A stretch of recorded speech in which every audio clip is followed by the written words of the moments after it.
Voyage au bout de la nuit, de Louis-Ferdinand Céline. Tout ce monde pleurait d'abondance, dans le parloir, sur le soir surtout.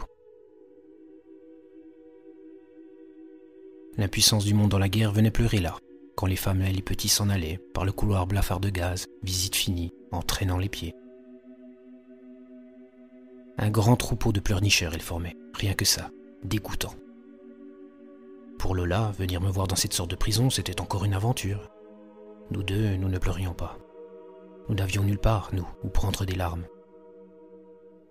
Est-ce vrai que vous soyez réellement devenu fou, Ferdinand ? Me demande-t-elle un jeudi. Je le suis, avouai-je. Alors, ils vont vous soigner ici ? On ne soigne pas la peur, Lola.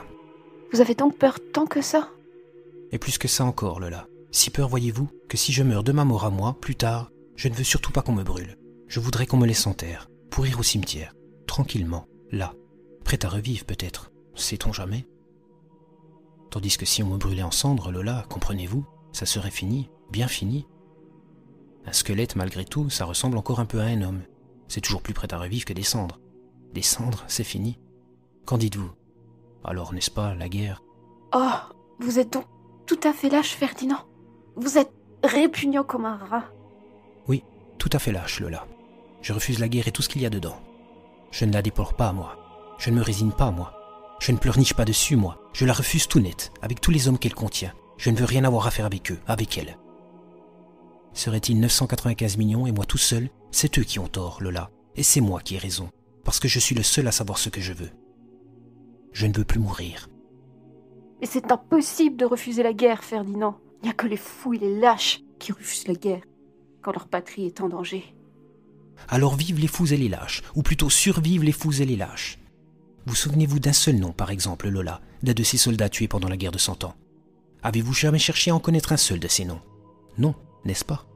Vous n'avez jamais cherché.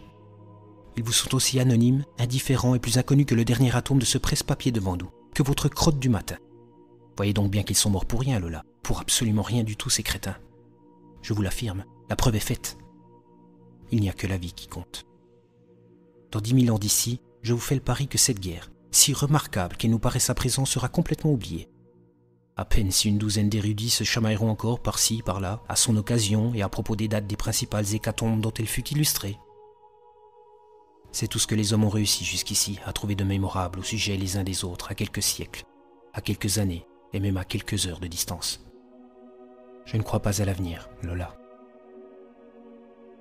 Lorsqu'elle découvrit à quel point j'étais devenu fanfaron de mon honteux état, elle cessa de me trouver pitoyable le moins du monde. Méprisable, elle me jugea, définitivement. Elle résolut de me quitter sur le champ. C'en était trop. En la reconduisant jusqu'au portillon de notre hospice ce soir-là, elle ne m'embrassa pas. Décidément, il lui était impossible d'admettre qu'un condamné à mort n'ait pas en même temps reçu la vocation.